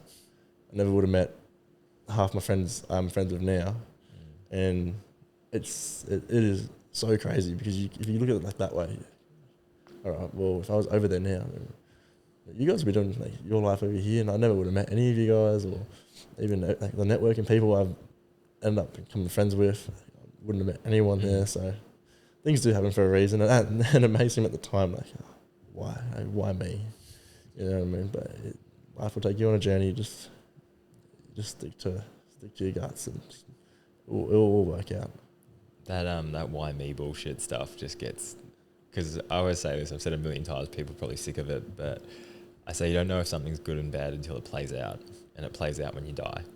So what you think might be the worst thing ever, do when you hit, obviously you came back here, you've made all these new friends, and you're like, nah, there was some silver lining in that. Yeah. Like I've come 100%. Out of the other side pretty good with this, and I'm going back, and I can get redemption, and I get this new, like it's just, like the whole close the door, open a window thing's a real thing. And the window could be even way nicer than the door might have a slide. Like, man, like 100%. That's what I mean. It's just like, just take it as it comes. Don't get so caught up, I guess, on, and again, we know how hard it is to not get caught up on like when you got an injury, when you're at the low point, but you're just like, oh man, this is going to swing back. It's going to get good. So it's just keeping that mindset when you're going through something, and then what you can come out of it. Do you feel like you've almost kind of like fallen into all of this? Like obviously you created this person that you've been and all these things that made you, but in a way, just from being you and carrying that role, these things have all just kind of fallen into place.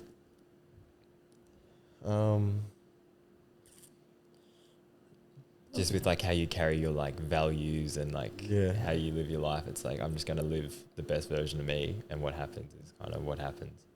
I guess if I didn't live my best life and like, to my values and everything, I wouldn't be around the people I am now, around today. Like that sink or swim, if I sunk, I'd be around a different crowd, I'd be a different point of my life, you know what I mean? And I guess you kind of hang out with the people with the same sort of values and mindset as you, so yeah. And if you say fall in place, like the opportunities have come up there, and I've just been lucky enough to be there to take it on, and when it's there, give it everything. I'll drop everything and just give it my all to make sure it works and make sure it pays off. It'll be nice. It'll be nice when it pays off. It's almost there. It's already paying off. Yeah, it's almost there. Dude, I heard this thing, it's like, I keep saying it again, but authenticity has its own gravitational pull. And I just think that, I love that quote so much, because I know whenever you're giving it your all, living to your best self, having like your real laugh, like, you know, when you laugh and you just feel good, like that real version of you, like when that happens, man, the amount of people that fall into your life that should be there is insane. Like, it's just like, where did all this good stuff come from? You just have people popping up and you're like, whoa. You just sit back and like, yeah, I like this. Yeah, but you created it. Yeah, that's the thing. 100%. I reckon I don't realise that enough. It's like, wow, yeah. I think that's part of the reason though. That's you. You're kind of like, you're so like, you're like, this is cool, but it's like, I don't know how to put it. You're not like overwhelmed by it. You just enjoy it. You're just like, this is good. Yeah. But like you say, you're just going through it. But because it's like, and I guess that's when you need the polarity through the bad times and the good times. When you're in those good times, like, yeah, I like this life. This is good. I've created something that like I can actually be proud of and happy of, and like sit in and be like, nice. Like we got here. I like it. Yeah. Now, so what? So you shoot off tomorrow. You're out of here. I shoot off in, what is the time now? What is the time? It's 3:40, and I shoot off at 10:45 tomorrow. Bro. 4, 5, 6, 7, 8, 9, 10, 19 hours. I haven't even started packing. I need to pick up some stuff on the way home to take over there. And, oh, dude. But I've got a list, and it'll be all right. Yeah, I was gonna say, I'll let you go soon, but I'm pumped that we actually got to do this, because we've been talking about this for a while, and then I've been hectic trying to get this set up. You've been running around training. It's been trying to line it up. But it was funny, like you came in and I haven't set up the podcast for a while. So I'm trying to set it up and it's not working. And I'm just like, oh man, you're like, I'll be here in like 5 minutes. I'm like smashing keys, trying to make things work. But, and got there in the end. You did get there. It was a sick setup. I'm keen to see the room downstairs when it's all done too. I'll come back in either 10 weeks or 2 years. And do you think you will come back at all in between, or are we just going to do you know the date or anything? I've got flights to come back, but it just depends if teams want to fly me out and work me out. when I'm over there. So it just depends on how long I'm over there for. And then like I want to go see my mate over in Mexico. That'd be pretty cool. But also at the same time, it'd be nice to come back and just relax and see family, see friends again. But yeah, we'll play by ear. It's something that's. I'm not even thinking about the first day of camp yet. That's 10 weeks down the track. So I'll take it day by day. And I've got flights booked back anyway. So if I come home, I come home. I got flights. It's not like I have to go out of my way to book them and everything. So. I think that's the best way to be when you actually just like, if I feel like coming home, I come home. If I feel like staying over, I'll stay over. I feel like doing this. Like, you know, when you book a one-way ticket and you're just like, it's actually awesome because you don't have a date. So you're like, I'm just going to play each day like it's a new day. And just going to enjoy it. Yeah, exactly. Exactly. And if you do the whole time, like that's still,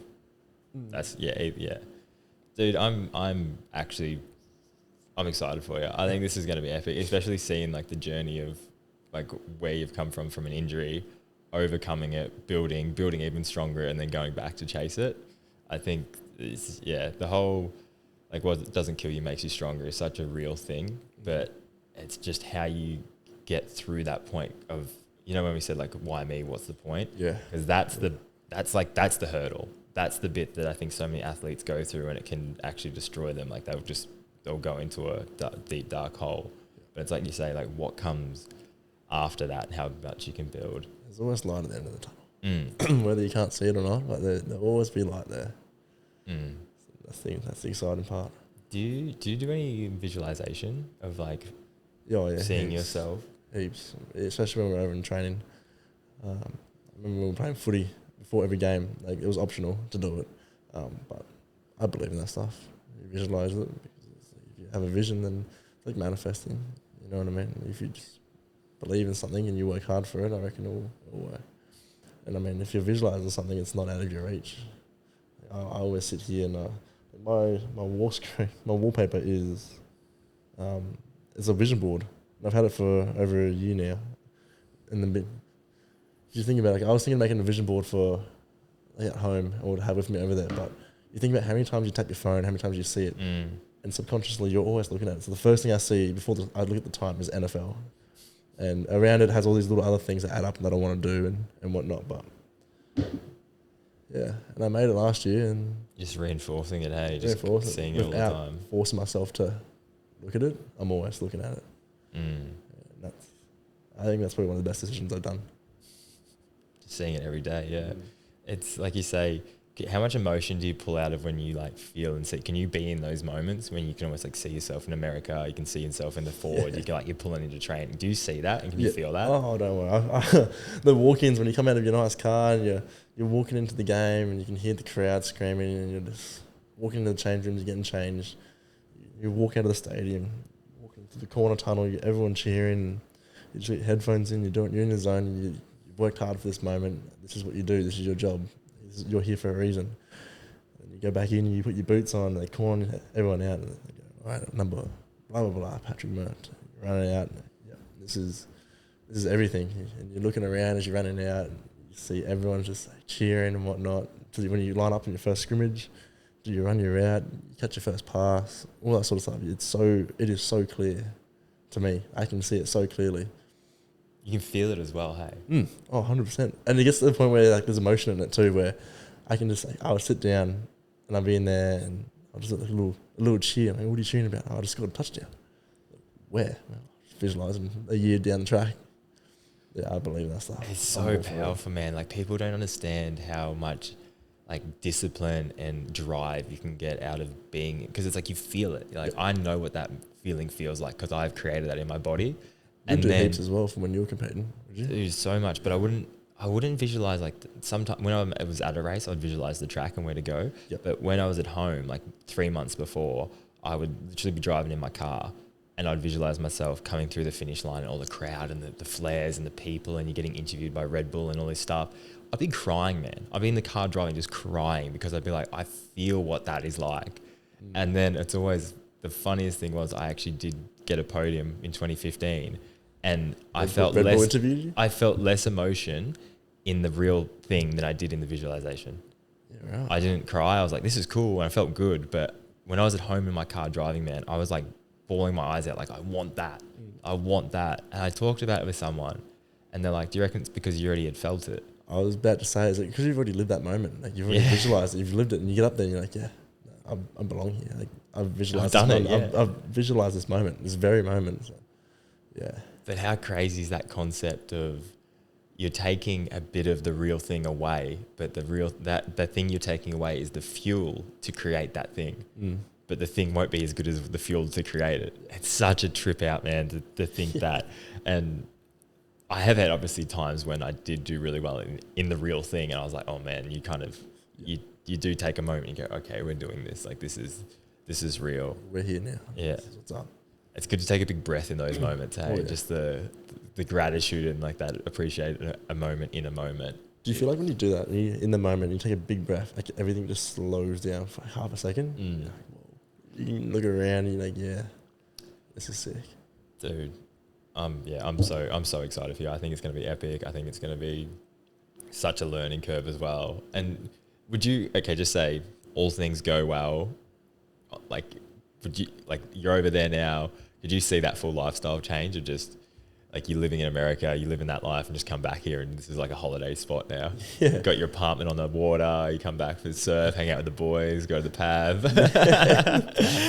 and then come back. Yeah, I don't know. I'll always think of, like, I see everyone as humans. So I'll come back here, I'm no different to the bloke to my left. You know what I mean? So although let's say everything goes so successfully, making millions a year, you get the nice cars, the nice house, the wife, the car, the lifestyle, it's all sick, but we're all human. Like I'd be the same bloke, same person with the bloke to my left. I'll treat him the same. I've always been so big on this. You treat your janitor the same as you treat your CEO. So when you go to the locker rooms, when you go over there, I'd treat the guys that looked after my uniforms the same as I'd treat the head coach. Everyone plays their own role, because without one person, you can't solve a puzzle with a missing piece. Each puzzle piece has a different face on a different thing, but without each other, it doesn't work.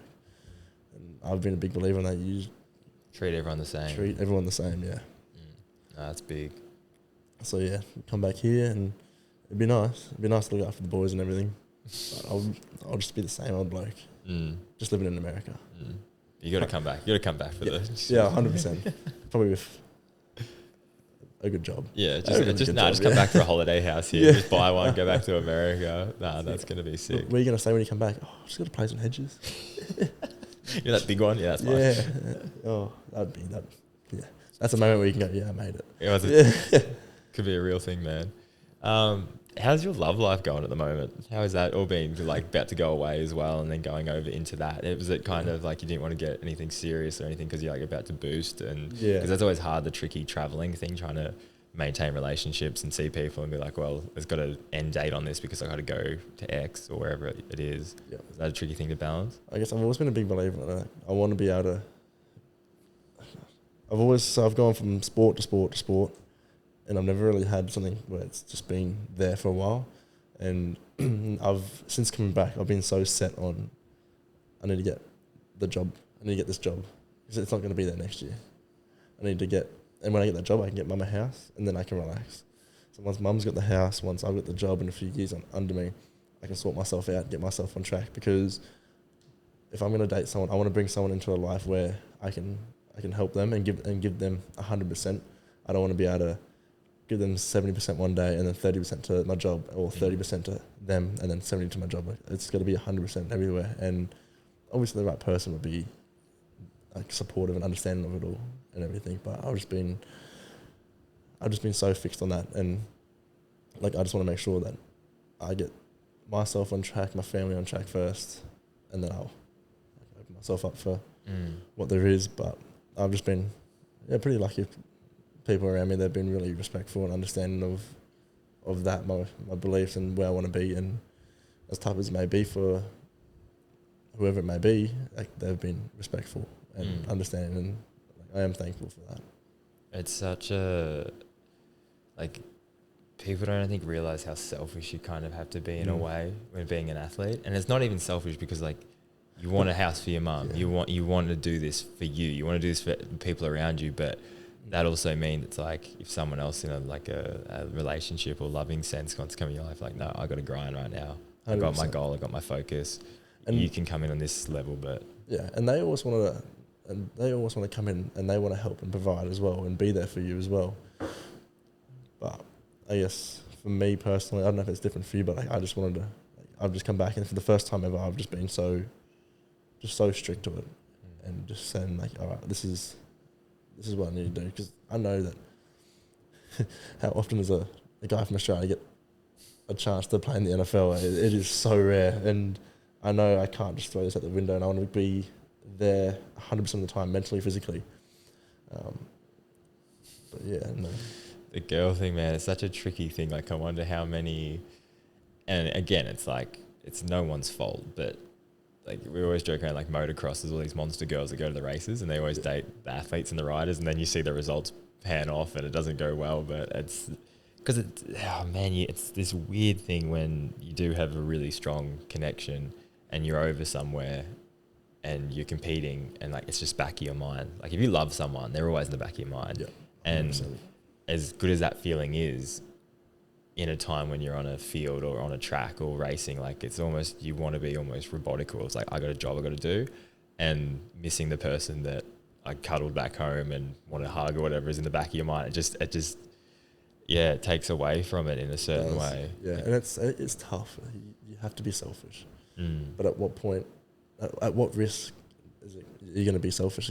I've always loved putting people first my whole life, and I've just learned the hard way that I put people first and then I'd forget to look after myself, and then it starts taking its toll on myself, and then that then affects my performance and affects my relationships with people around me, and that's just kind of when I just realised like I have to be selfish, because as I said, like, you just don't know when these things are going to come around again. You know when there's like turbulence on a plane and the mask come down? I haven't been in that situation. I hope not, but I get what you mean. Yeah. On movies. Have you been in one of those situations? I haven't been in one, but who would you put the oxygen on first? Who's sitting next to me? But then you pass out. You got to put it yourself first, don't you? Yeah, that's the whole thing. It's like, if the oxygen comes down, man, you got to breathe before you can help the person next to you, because you start to put it on them and you'll pass out and then you both die. Yeah. And that's the thing. It's like you're saying then, like you were so much about putting other people first that you're suffocating and you're losing air, but like you're trying to put it on them. It's like you can't breathe properly. You're not free within yourself, because it's like you're not doing the things that fill your cup up. Because you got to know you, and you got to know, okay, what works for me.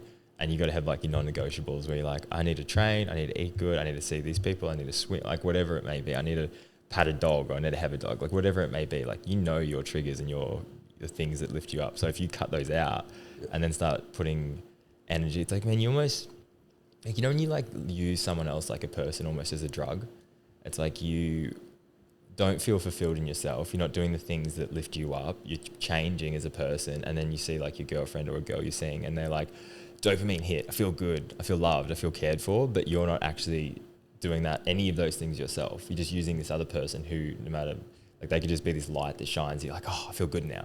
Temporary, yeah. And then you go back to, oh man, now I feel bummed because I'm not filling my own cup up. And I think sometimes in relationships you lose who you are because you're trying so hard to put the oxygen on the other person. Yeah, 100%. And that's why I'm so adamant on just filling my cup up with this job, looking after my mum, looking after myself, because I know then, like, my cup's full then.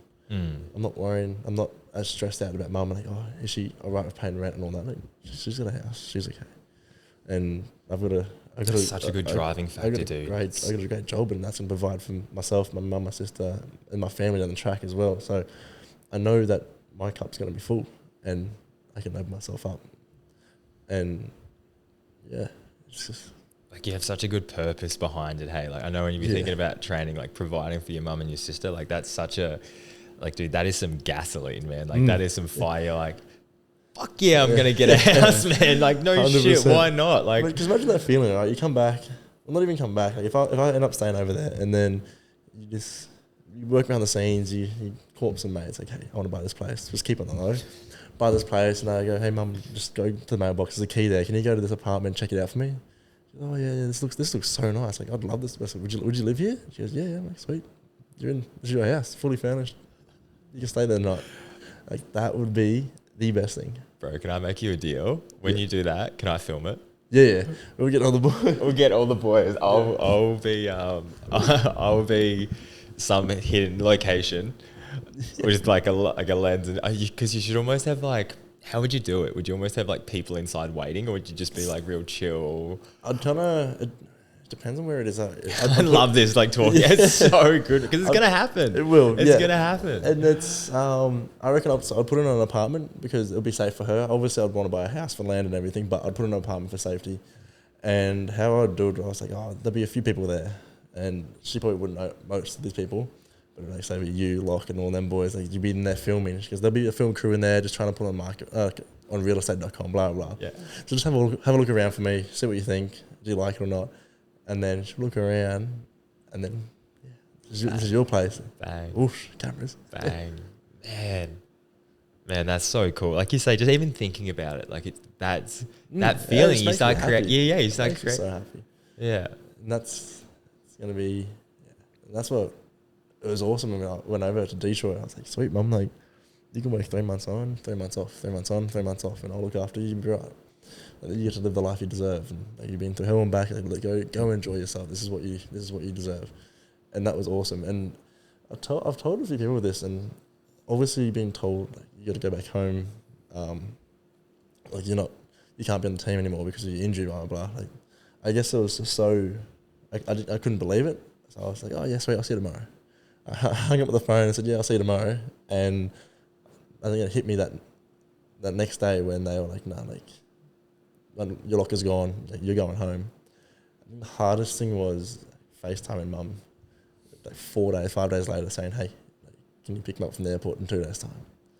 She's like, why, what's this? And I was like, I got a surgery on my hip, like that ruined me. That hurt so much. Because like we had spoken about this life, we'd planned it all out and everything, and for it to be stripped away from something we can't control is just so tough. But yeah, that one rocked me. I remember it so clearly. Half my stuff was still in my suitcase.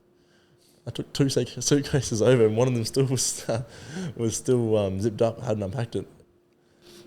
But it's Dude, life. you're just adding to the story, man. Yeah, You're adding to the story. Yeah. And you're making it better. Like it's gonna be good. Exactly. Yeah. I think about every time you like hit with hardship or struggle like that, I was like, my story just got a little better when I get to here. And like, even now with training again and getting fit and from the injury, I'm like, you know what makes something look cooler and like looks more powerful? When you go from like really low to really high. But if you don't have the like polarity of like being that low, like just imagine you got born into a rich family and you never worked a day in your life and you had millions of dollars and you got this jet and all that, and you're like, oh, I might get into like playing a sport, and oh, you're really good at it. Everyone's like, well, man, of course he is. He gets all his meals cooked. He's got a coach. His dad was the CEO of the team he plays for now. Of course he was. Like, you look at it and you're like, so what? And then they don't care. It's like he doesn't have the gift of overcoming anything that will actually separate him from everyone. 100%. And those people are so powerful and so important, because if you see someone go from nothing to everything, it gives you the motivation that you're like, okay, well, I've had a pretty shit run. Yeah. Where can I get to? And that's what I think is more powerful than just like, if you're just good at something, it's like, no, you're good at something and you have to overcome something to get there. So, and it's inspiring too. Like you don't know who's watching, you don't know who's listening, and if someone sees that, they're like, well, if he can do it, then all right, well, maybe I can do it. And that's what I want to do when I go over there. It's just like, if I inspired as one person to, all right, it is okay. Like, it will get better. You will do it. You can get there. If I inspire one person, then job's done. Like, I'm happy. I'll be happy. You just, as I said, you don't know who's watching, and you don't know who's following your journey, and you make someone's day. It's just the little things. 10 minutes out of your day is a lifetime of happiness for someone else. You know what I mean? Yeah. I think we live in a world now where one person doesn't seem that important, because everything's been quantified into, you got 1,000 views, you got 20,000 views, you got 1 million downloads, you got all these likes, and it's like a person doesn't seem important because there's so many of them constantly shown to you. Oh, my story only got 10,000 views or whatever. Why didn't anyone watch? Like, it's 10,000 people is a lot of people, or 10,000 views. And you break that down to just think about one person. You think, you're one person. Now imagine if you saw someone do something that changed your life forever. That one person suddenly seems way more important than they did before. Yeah. So it's like seeing that from the other side. Like, I guarantee, man, someone like just listening to this podcast, someone will go, man, I needed that. Like, that's good. And now I'm going to try and do something. I guarantee you'll get messages. Like, I did one with my mate, Blake, and he said, like, yeah, people just it was inspiring what happened because he had a spinal cord injury, then he had cardiac arrest, and he's just like the happiest dude ever. He's like, it is what it is. Shit happens. I got a defib in my body. I can't play rugby anymore, but he's like, do something else. It's all good. He's just like, you know, these people that just keep showing up. Yeah. And just that attitude is so powerful because it's like, I need to keep showing up. Like he keeps showing up and look at the shit that he went through. Like I never had spinal cord injury. I didn't have a cardiac arrest and die for 6 minutes and then just come back and be like, oh, life's still good. I'm all good. I'm going to do something else now. That's the thing, man, because you don't know. Again, it's a lot, hey? And that's what I mean. It's like... He went through it, didn't he? Yeah, but he's the happiest dude ever, man. He's so... You find most of those people are, hey. They get it. Yeah. Yeah, it is crazy, but it gets better. No matter where you are, like, it will get better. Yeah. You may not see it, but just believe. I remember I repeated that to myself so many times through my spinal cord thing where I was like, it gets better, don't give up. It gets better, don't give up. And just like have to really believe that because there's times maybe you're just like, does it? Did you have to learn to walk again when you came out of there? Like it wasn't as bad as like a lot of people that need to recover. I couldn't like I was in bed for 2 days. Yeah. And then I got up and like I could walk, but like, yeah, like that was one lucky thing I did get. Like everything got shut off, but then when it came back, it was it came back quite not quickly. It was slow, and then it was like kind of got to a point, and I was like, okay, well, if it keeps progressing like this, it'll be quick. But it was almost like slow, quick, really slow. So it was like nothing for while I was on the ground, and then when I was on the the stretcher getting taken off, I started to get bits back. By the time I was in the hospital, I could kind of like move my arms like enough that I could control them, not just like move them without any control. And then just I walked from one bed to another hospital bed on like the second and a half day or third day, and I could just like bit by bit, and then the next day like I could like hobble and get around, but just an old man, just not in a good way. Like it's so tough too because 3 days ago I was out here carving up, I was killing it. That was like me. Like I was take your health for granted, hey. Oh, 100%. Because I came out of surgery and I was on my crutches and like I needed them to like weight bear and get used to it. And one night I forgot. I just woke up and I forgot I had crutches. I stood up and I just fell straight down. And I was sitting there. I was like, "What's just happened?" And I realised I just had hip surgery. So, but you take it for granted. This is so crazy. Like, I was out here running around 2 days ago. Now I can't even stand on my own. But what do you think your top value is? What do you mean? Because just for example, my top value would be health. Because I feel like what do you value the most? What do you value the most? Like mine, I think it'd be like health, love, like gratitude, connection. I know some of them, but yeah, what do you think would be your like top 3 or top 5? That. Definitely health and love. They're up there. And gratitude. Like, I just believe look after your body. You got to be healthy. Your body's your temple, and no matter what you do, whether it's you're an athlete or you work in an office, like your body is so important to you.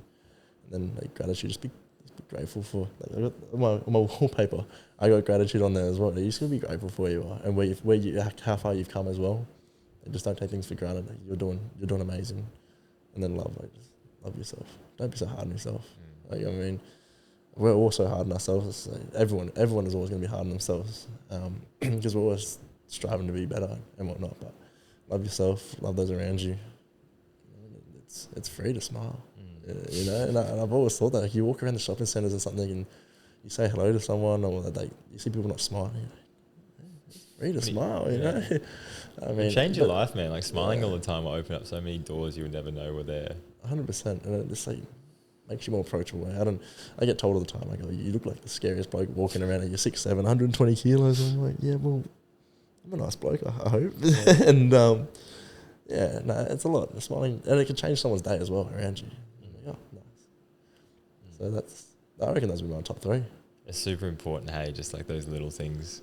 Yeah. When you actually realize when you do certain things, you're like, oh man, that can change so much. But Yeah, the value things is because you know when you stop actually living to those values, that's when you realize that's when so much of your happiness goes. Yeah. And you're under like, why don't I feel good? And you're like, okay, because I'm reading this book by Tony Robbins, and he talks about literally when you stop living to those values, just always almost. I want to write down like maybe 10 of my like core values, Yeah. and then go through them and just have them so I can see, okay, I'm not feeling good right now, and almost like a checklist of like, what am I not doing on this list? Yeah.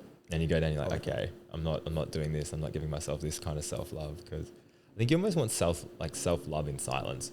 You don't need to be someone, because you know people that are like, I'm doing something, but I'm only doing it so I can show people that I'm doing need to it. preach it. Yeah, you don't need to like preach it and everything. Yeah. It's like, maybe if you got a following base and you got people watching you, like maybe they can help someone else. But I'm just a big believer.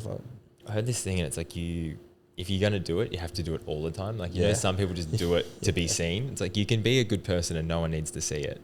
Like you can just do good things. It's 100%. Like I think that's the thing. It's like if you're doing good things all the time, on camera, off camera, anytime, that's all good. Off camera's big. That's what I mean. But it's like if you're only ever being nice and someone's seeing it, it's like you're doing it for that feeling of like it will come out. People will catch you out on it. They'll catch you out pretty quickly on it. But being genuine, hey. Literally, and it makes sense. As you said, it makes people stay. Like I had we're at the Never Quit Chrissy party, and I was talking to one of the mothers there, and she was saying, "Oh, my son's one of my son's friends, blah blah." I was like, he made a video, and he goes, "Am I good enough to throw the ball with you, Patrick?" And he's a big NFL fan, and he's on the beach just doing all these clips filmed on his phone, and I was like, I love that. Like I really appreciate that. So I was like, you know what? It's 2 seconds out of my day, so I got 2 balls from home and I just gave it to them. And you got a message from the mothers, and you just made it their day. Like they're so happy with this, and it means so much to them. And I just find it's 10 seconds out of your day. It's a minute out of your day. It's 10 minutes out of your day. And like another one where we're over at a mate's place and we were just having a few drinks, and these kids were on the street, and I saw them wearing an NFL jersey. I was like, I've got a ball in my car. So I just threw the ball in the street, and I said, keep the ball. Like, go have fun with it. Like, I've got heaps at home, and just the sheer joy and excitement on their face, like, makes me feel good, makes them feel good. And I know, like, to me, it's just, as a kid, if that happened to me, I'd never forget that. You can't underestimate the impact those little moments can have on someone's life in those years of their life. 100%. And I remember stuff as a kid, and I won't forget it. Like when you go, oh, can you sign this for me? And like, oh no, I can't sign it right now. Or I'm just not the happiest person. You're like, oh, that's a shame. Like I really looked up to you.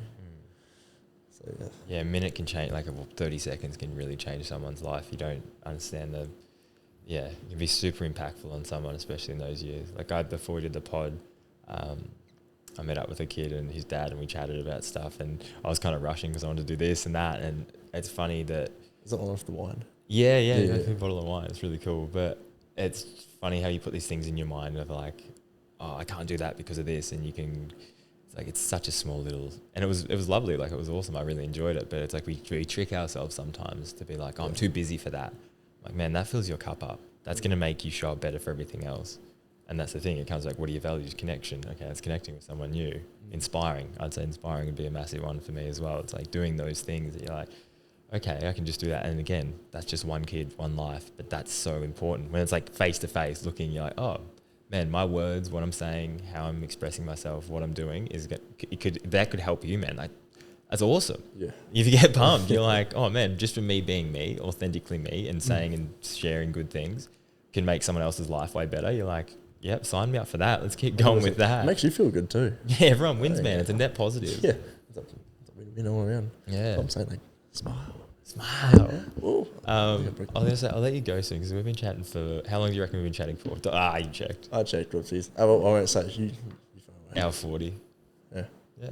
Didn't feel like an hour 40. Hey? Oh, yeah, it's like, it goes quick, hey? My sister, are you picking mum up? Nope. I can't pick mum up. I'm touch and go. Yeah, I got to pack for America. I haven't started packing for America yet. Sure. I fly out I'm tomorrow at 6 out of leave. Oh, bro. I'm so glad we got to actually get this in because I know we've been chatting for a while, and I was like, all right, I need to do it now before. Because, you just got back from Bondi as well. You've been running around. You got to America. Yeah. I just went down there to clear my mind, switch off a bit. But no, that's good. So before we go, I want to ask you something. When you're gone, how do you want to be remembered? When, like, gone? Gone. I was an infectious person. He was a happy guy. That's a great question. Yeah. I want someone to know, like, if my name gets brought up and I'm not here, to be like, he was a great bloke. Like, he was so happy. He took time out of his day to look after someone else. He was the kindest person going around, and like, he always made time for someone else, no matter how busy he was. And he was a great athlete. He was a great friend. He was a great brother. He was a great son. I'd like my kids to be like him. That's what I'd like to be remembered for. How proud do you reckon your dad is of what you've gone through and where you are now? Like, looking down. He'd be smiling. He'd be smiling for sure. I know he's proud, and it's one of those things where it's like, I don't like going to where he's buried to talk. I hate it. I'm not going to talk to my dad. I'm not going to talk to the ground. Like, my dad doesn't deserve to be there. So I just walk around, and it's crazy. And I believe in this stuff. A week after he passed, I went into like a pokeball down in Burleigh, down James Street, and I sat in the kitchen. I sat down. I've never been to this joint in my life, and the song that played was the song that was at his funeral, one of 4 songs. And I sat there and I was like, there's no chance. I've never heard this song in my life. And then times I've heard it was at his funeral and at that's Pokeball place. And I was sitting there and I was like, this is awesome. Like, he's having lunch with me. And if I go out and if I go eat by myself, or I'm going to do something and a bird sits next to me, that's him. So I know he's always watching, and he's always smiling. He's always going to be proud. He'll question a few things as well, as you do. Like, mate, what are you doing? But he'll be proud. Dude, that's great. That's awesome. I'm pumped. I'm glad you got to sit down. Is there anything before we jump off? Is anyone like you'd like to thank, or like shout out, or like what's some like if you got something you can just drop a bomb at the end? Besides, I want you to sing Unwritten if that could after you drop the bomb. But like, I don't know, is there anyone you want to I don't know, just like thank, or just shout out, or just be like, okay, this person's sick, or I don't know, something to end on. Yeah, obviously, like, being back, I've been grateful to build a big networking, and I mean, I've got my team, like the team that looked after me, like the team at RDK, like they're the ones that initially got me over there, and they've helped me through AFL. They've helped me through the whole process of going over there and coming back. Like, they've been, I can't thank them enough for that. And then it stretches to then my physio team and my gym crew as well. Like, those two, they've all played a massive role in helping me develop and get to where I am now. And like, my family as well, like, they know what they've done. Like, they've always been there. And your friends, like my close friends, like, if I sit here and list them all, they know. So they all know who they are. They all know what role they did and what role they played, and I try to let them know as much as I can. But each one of them played a different role than what the next person did, and it's amazing. And I hope they know that. I hope you know that. But yeah, no, there's just so many people out there to thank. So, but we'll thank them once we win a Super Bowl. Yeah. I'll mention it on the big screen. And that'll be the big one. They'll know who they are. Yeah. Now can we finish on I Want Unwritten just sung? Just we actually get it. Actually, I don't know if Have you heard it? Unwritten. Yeah, it's a great song. Yeah, I know. I must have popped up onto my feed because I've heard it ages ago, and then it popped back up, and I'm like, oh. I don't know if this will get affected if I play it. I surely can play music. I don't know if it's got 10.5 million monthly listeners now because of that movie. Really? Yeah, ridiculous. Isn't Unwritten? Isn't it an old song? Old song. She sings a lot of good songs too, but I can't sing it. You know the words too, don't you? Not really, just the kind of chorus. I love how it's now off the movie. Oh, was it in that movie? That's why it's so big at the moment. How big is that movie? I don't know, but like I'm just standing. I love it. Face before you open up the dirty window. Let the sun illuminate the words that you cannot find. Reaching for something in the distance, so close you know me. Where release your inhibitions, feel the rain on your skin. No one else can feel it for you, only you can let it in. No one else can think the words on your lips. Treat yourself with what's unspoken. Live your life with arms wide open. It's a happy song. If you ever feel down, listen to this song. It makes you feel happy. Bro, that's so good. Yeah, do you know Joe Davison? So he's in that movie. I want to go see it because he's in it. So he's the guy. He lives in Palmy. I met him at the beach gym, dude. You know those people that are just super, just outgoing and happy. Yeah. Yeah, I met him then, and I was like, I got to catch. I want to have him on the pod. I don't think this is the right guy. He's born in 1901. And No, not that main character. He's a different one. what's his? How do you spell his name? Joe Davison. Oh, Davison. Yeah, Davidson or Davison? He's Davidson. yeah. So he's. Oh, do you know him? Yeah, you saw him in the pancake shop. Hey? Yeah, I wasn't there, but damn it, I saw Geordie and Lockie and all those boys saw him there. Dude, I'm gonna Is do that your mate? Yeah. I'm gonna do. I want to do. I had to hit him up. I was waiting until I got the studio done, but I want to hit him up for a podcast. It's on the movie. He's in there. And What do they show? he's great body and no, literally, it was They full dick shot on the thing. he pinched it. He's like, oh, anteater. But he's is his accent really Aussie? He's pretty Aussie, yeah. Okay, makes sense because when he speaks in there, he really brings out the Aussie in us. But I think that's honestly how he sounds. Yeah. So if anyone listens to this, I actually need to message him, but I was gonna say Joe Davison, we're gonna get you on the podcast. Joe Davidson, please tell Sydney so we need to check her DMs, please. Along with the other 16 million people in there. I'm waiting for my response still. Say with all the other messages from you. Please, man. No. You know, talking before, you're just like, nah, I'm staying away. I've got to focus in. And she pops back up. You're like, oh, you know. Well, yeah. Hey, I heard you on the Gold Coast. I'd hate to think how many people have messaged us since that movie. Yeah. Who would message it? Me. But no, it was funny. It was a little giggle here and there at the boys. So, no, good stuff. All right, Pat. Well, on that note, thank you for sitting down.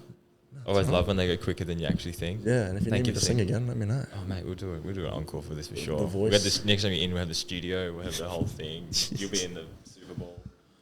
Oh, you get out. So when you take the podcast headphones off, it feels like you go back in reality. It's a weird feeling. Yeah. Well, yeah, you can't hear yourself speaking, man. No. I feel like I'm right in the moment now. You miss it though. You get used to it. Yeah. Anyone that's never done a podcast, get podcast headphones and strap it into audio thing and just talk to your mates. It's just, if you lock in, you feel like you're in this. Like, I don't like when people do podcasts without headphones because I feel like you're distracted by other noises and other things. Lockie walked in. Lockie came in, yeah. I was like, don't smile, don't look at him, don't smile, don't look at him. Oh, man. All right, good stuff. Oh, bro. Oh, man. What was that? The little pop at the end? Yeah, no. That is sick. Give me 1 second. I got to respond to all these messages. What messages? My sister said, no.